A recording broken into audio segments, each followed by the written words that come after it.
Assalamualaikum warahmatullahi wabarakatuh. Waalaikumsalam warahmatullahi wabarakatuh. Kak, terima kasih untuk teman-teman semua yang sudah mau mendengarkan saya di sini untuk mendengarkan apa yang sudah saya dapat dari kegiatan S3 saya beberapa pekan yang lalu.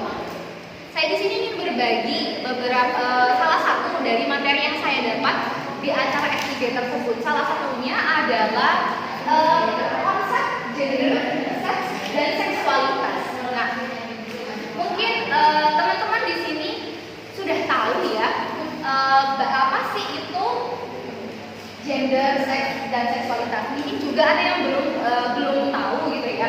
Maka saya di sini akan menjelaskan satu persatu apa sih itu gender, seks, dan seksualitas. Kita akan mulai terlebih dahulu dari yang namanya seks. Seperti yang saya lihat tulis di sini di depan bahwa seks adalah biological appearance dari seseorang yang mencakup jenis kelamin dan juga sistem reproduksi manusia. Nah, jenis kelamin ini tidak dapat dirubah karena ia adalah anugerah yang sudah diberikan oleh Allah Subhanahu wa Ta'ala sebagai karunia-Nya kepada kita sebagai manusia. Nah, jenis kelamin itu pada dasarnya kalau perempuan dia memiliki vagina, memiliki payudara, dan dia juga memiliki ovarium atau yang kita sebut sebagai rahim, atau kalau dalam dunia medisnya dia itu disebut sebagai uterus. Nah, bagaimana dengan laki-laki? Laki-laki itu punya testis dan juga punya penis, dan dia juga punya sperma. Nah, inilah yang membedakan seks dan inilah membedakan seks. Nah, bagaimana dengan gender? Nah, banyak orang-orang yang salah mengartikan bahwa gender sebagai seks, padahal keduanya akan berbeda. Terus apa perbedaannya? Seperti yang sudah saya jelaskan tadi bahwa seks tersebut merujuk kepada jenis kelamin. Nah, bagaimana dengan gender? Gender ialah peranan dari manusia, terutama laki-laki dan perempuan di masyarakat. Kalau biasanya perempuan itu selalu terbentur sama yang namanya peraturan-peraturan yang dibuat oleh masyarakat, karena gender sendiri memang diciptakan oleh masyarakat untuk mengatur pola hidup manusia. Nah, di masyarakat kita itu lebih sangat terfokus dan terkonsen terhadap laki-laki. Kenapa demikian? Karena laki-laki itu dianggap sebagai manusia yang kuat, yang dia adalah pemimpin. Ya, tentu saja karena masyarakat kita masih sangat menganut sistem budaya patriarki, di mana budaya ini ya sangat terfokus terhadap laki-laki, bukan perempuan. Malah dalam budaya patriarki ini perempuan itu sangat tersat marginalized. Kenapa demikian? Karena kami tidak diberi ruang untuk berkembang.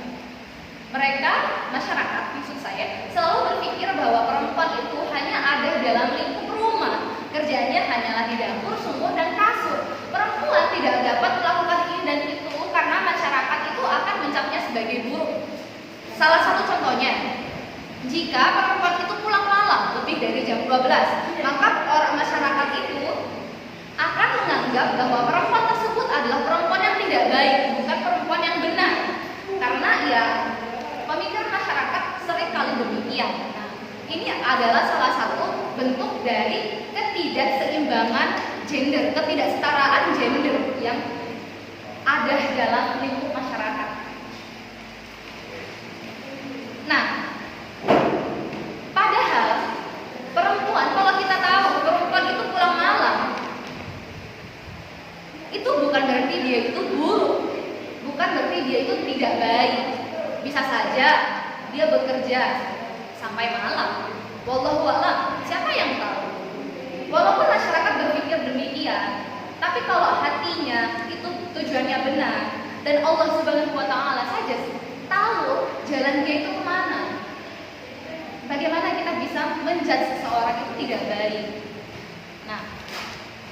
laki terus bagaimana dengan laki-laki? Laki-laki itu pulang malam ya biasa saja. Wajar kok laki-laki pulang malam. Laki-laki yang merokok ya biasa aja, memang laki-laki merokok. Tapi kalau perempuan yang merokok dia akan cap perempuan yang tidak baik, dia perempuan yang tidak benar. Nah, inilah yang harus kita perhatikan bahwa sebenarnya laki-laki dan perempuan itu setara. Mereka tuh punya haknya, sama-sama punya haknya. Karena pada dasarnya Allah Subhanahu wa taala menciptakan manusia itu adalah sebagai khalifah di muka bumi ini, sebagai pemimpin. Perempuan dan laki-laki itu punya hak yang setara, tidak ada yang beda. Yang membedakan hanyalah ketakwaannya di mata Allah Subhanahu wa taala. Inilah yang harus kita perhatikan, bahwa bahwa kesetaraan gender maksud saya harus benar-benar diperjuangkan khususnya oleh perempuan. Jadi bagi kalian yang ingin saya mau perjuangkan hak saya sebagai perempuan dengan menjadi feminis.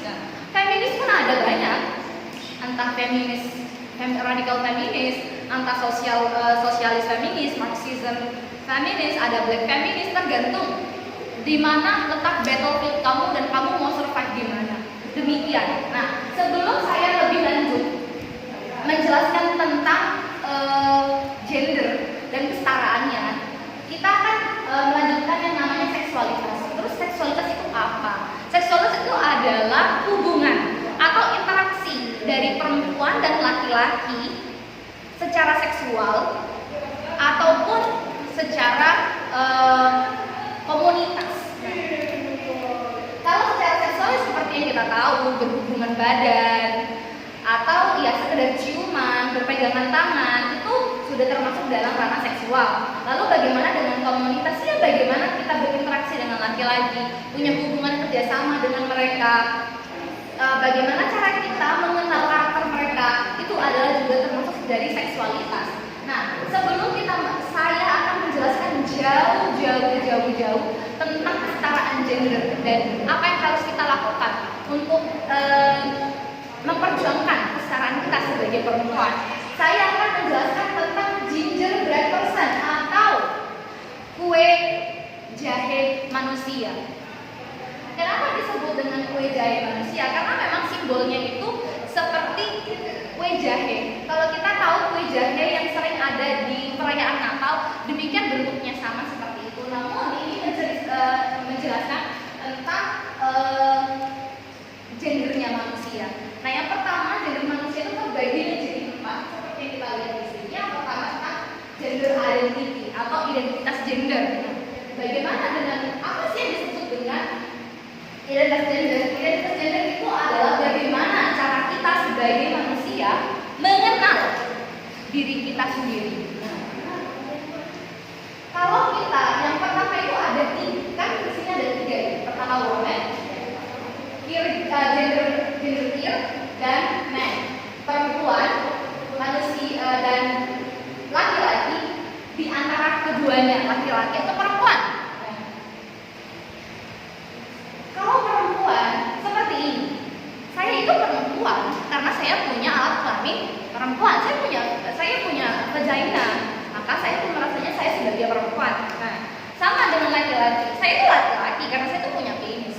Namun ada orang-orang di luar sana yang dia itu tidak mau mengakui sebagai menurut dengan gender dia, maksudnya alat kelamin dia.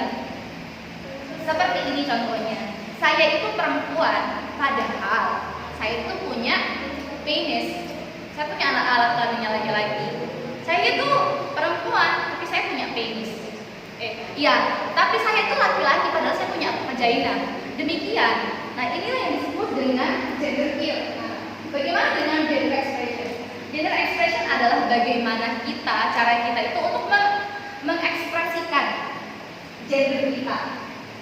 Kalau gender kita ya perempuan, maka kita akan melakukan hal-hal yang sering dilakukan perempuan, seperti berdandan, memasak, menggunakan rok, menggunakan hijab dan lain sebagainya, atau melakukan kegiatan-kegiatan yang sangat identik dengan perempuan. Lalu bagaimana dengan maskulin?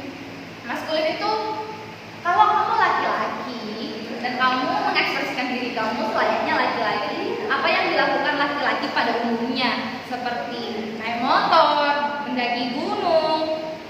terus dia itu berpakaian seperti laki-laki pada umumnya, pakai kaos, pakai celana pendek yang banyak sakunya seperti itu, dia itu main futsal, ngerokokan, itu sudah dianggap sebagai maskulin karena dia memang tahu gendernya itu apa. Nah, dan bagaimana dengan yang di tengah ini, androgyny? Androgyny itu apa sih? Kok baru dengar?